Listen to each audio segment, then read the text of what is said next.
हमें पहले भी कुछ गिरने की आवाज आई थी। शायद उस पहले लड्डू में भी कुछ था।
मतलब दादी इसलिए चाहती थी कि हम तीज मनाएं ताकि हमें ये तीनों मिल सके। क्या दादी हमें कोई क्लू देने की कोशिश कर रही थी?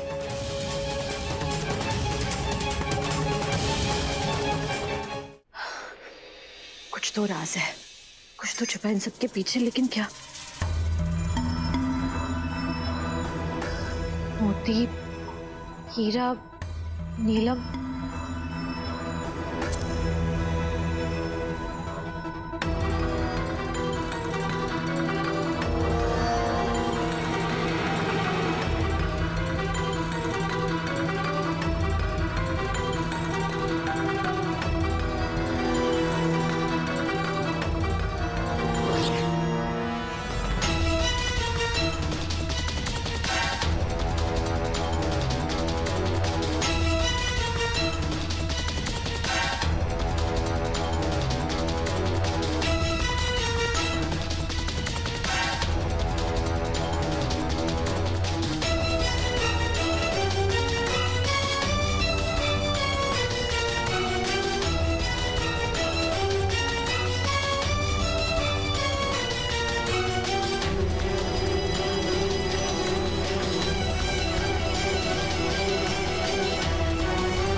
मोहिनी,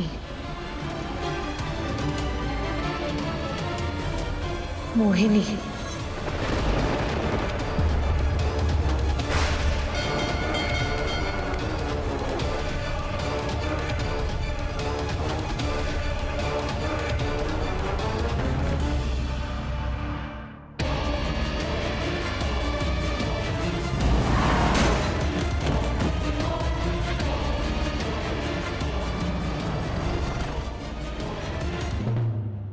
ये कौन है? मेरा नाम मोहिनी है। तुम दोनों हमारी बात सुनो, उस लड़की को इस घर में मत रहने दो, उसे घर से बाहर निकाल दो।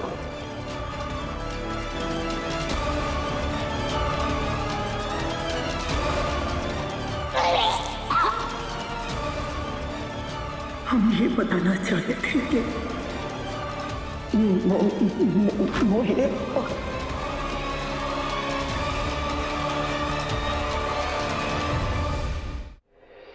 इसका मतलब हम पागल नहीं हैं। हमारा हर वहम सही था। हमारे अपने हमें पागल कहने पर तुले, लेकिन आपने हमें बता दिया दादी कि हम ठीक हैं, कि हमारा हर शक सही था। इस घर में इच्छाधारी नागिन आ गई है और इस घर में जो भी दुख आए हैं ना, उसी की वजह से आए हैं। कार्तिक की तबीयत उसी की वजह से खराब हुई है। आपकी मौत भी उसी की वजह से हुई है। और उस इच्छाधारी नागिन का नाम है मोहिनी।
ये क्या है?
ये सब एक धोखा था।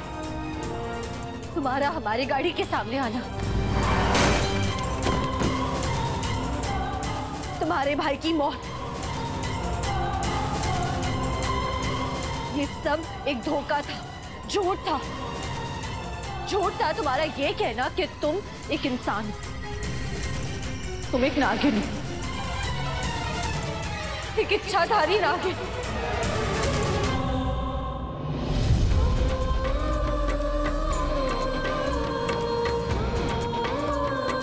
हाँ, मैं नागिन हूँ। मैं एक इच्छाधारी नागिन हूँ।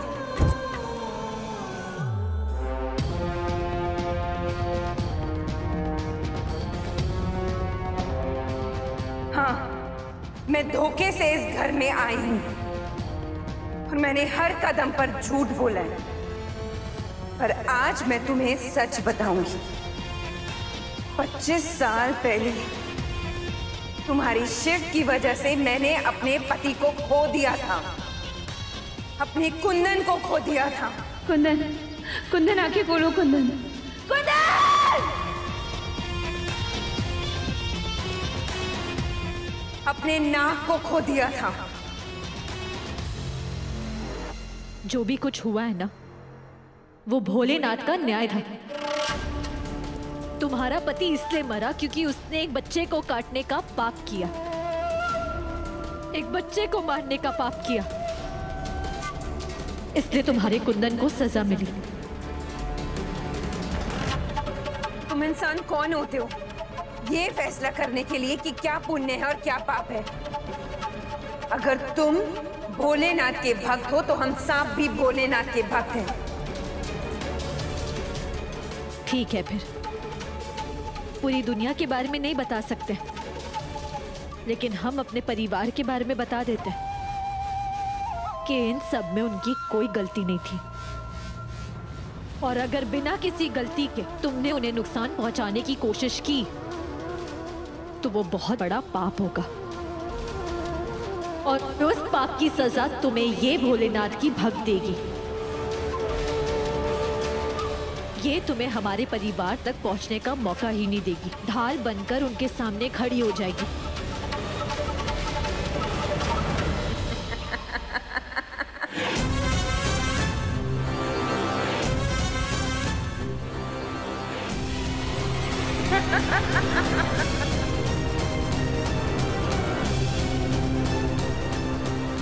तू बचाएगी अपने परिवार को, तू बनेगी उनकी ढाल।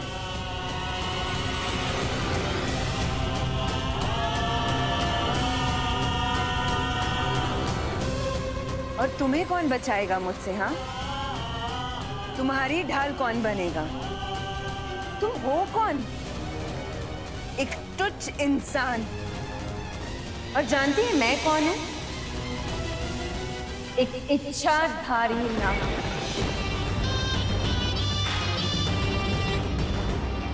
और मेरी शक्तियों के सामने तेरी शक्तियां कुछ भी नहीं है।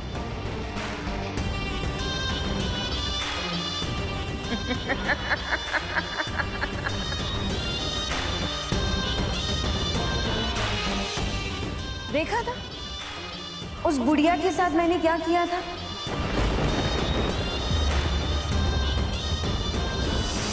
तूने कितना बचाने की कोशिश की ना, पर वो तो लटक गई।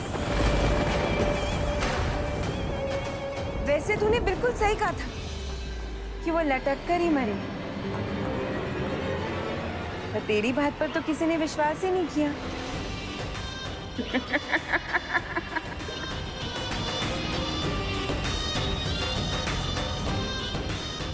मेरा झूठ सबके सामने सच हो गया और तेरा सच सबके सामने झूठ, और तेरे परिवार वाले तुझे पागल कहने लगे।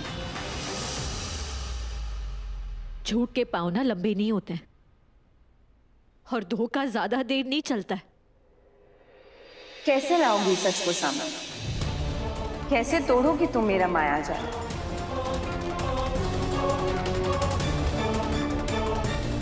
लगता है कि नाग नागिन की बातें करते करते ना तुम ये भूल गई हो कि हमारे साथ कौन सी शक्ति चलती है। सुहाग की शक्ति। और एक सुहागन के सामने ना यमराज को भी अपना सिर झुकाना पड़ता है, तो तुम क्या चीज हो? अब भी बोल रहे हैं तुम्हें कि इस बदले की आग को छोड़ो, इससे तुम्हें कुछ हासिल नहीं होगा। जिन लोगों ने मुझे दुख दिया है, उन्हें दुखी देखकर मुझे खुशी हासिल है। जिन लोगों ने मुझे रुलाया है, उन्हें रोता हुआ देखकर मुझे खुशी हासिल होगी। ठीक है, तो तुम लड़ना चाहती हो ना, तो फिर हम भी लड़ेंगे।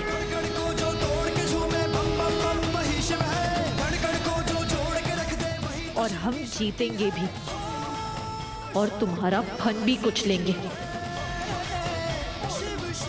तुमसे वादा करते हैं कि सबके सामने तुम्हारा पर्दाफाश हम करेंगे।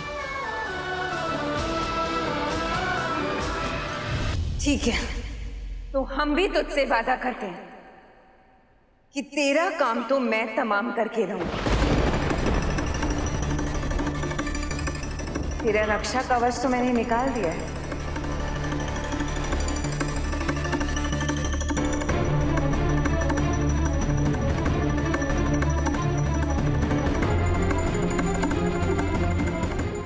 ठीक है, तो फिर इंतजार किस बात का? मारना चाहती हो ना हमें, तो मारो मारो। तुम हमें मारोगी नहीं। अगर तुम्हें मारना होता ना, तो तुम कब का मार चुकी होती।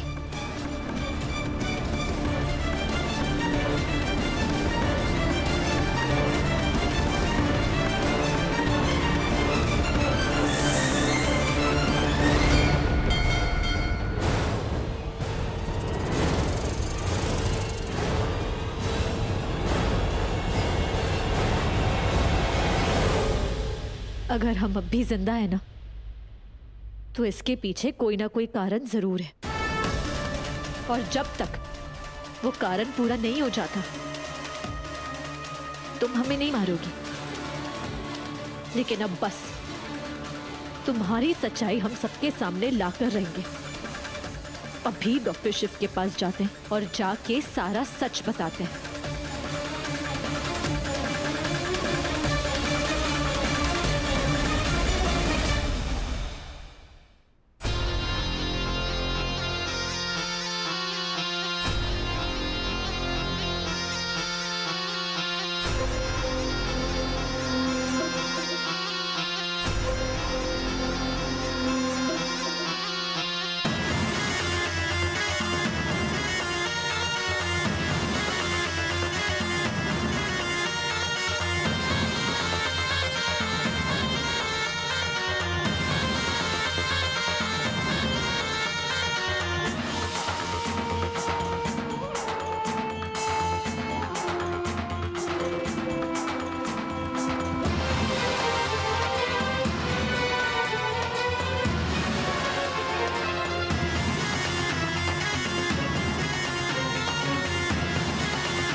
डॉक्टर शिव उठिए।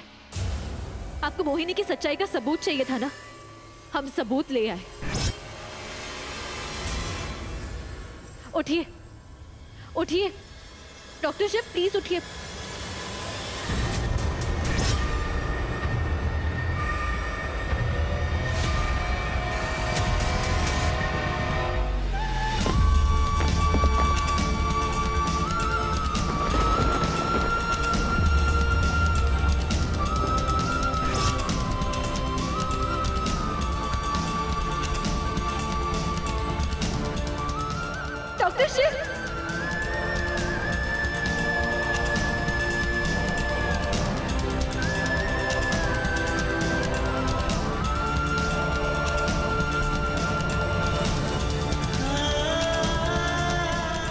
डॉक्टर शिव, डॉक्टर शिव उठिए। डॉक्टर शिव प्लीज उठिए उठिए।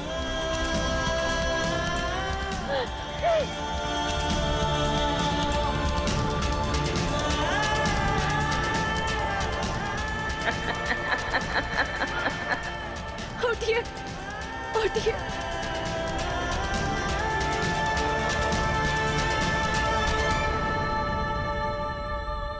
शक्ति के जीते हुए ना शिव कहीं नहीं जा सकता है। डॉक्टर शिव उठिए, उठिए प्लीज प्लीज प्लीज उठिए। उठा उठा अपने शिव को और बता मेरा सच, बता। पर ऐसा हो नहीं पाएगा, ना तो तेरा शिव उठ पाएगा और ना ही तू उसे कुछ बता पाएगी।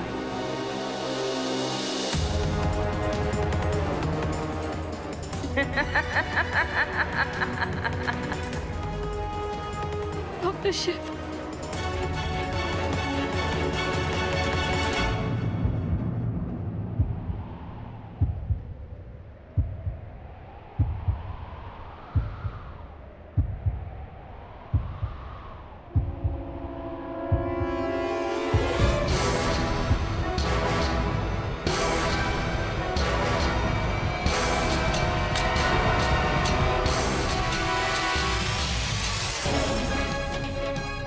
चिंता मत करो, तुम्हारा शिव मरा नहीं है पर जिंदा भी नहीं।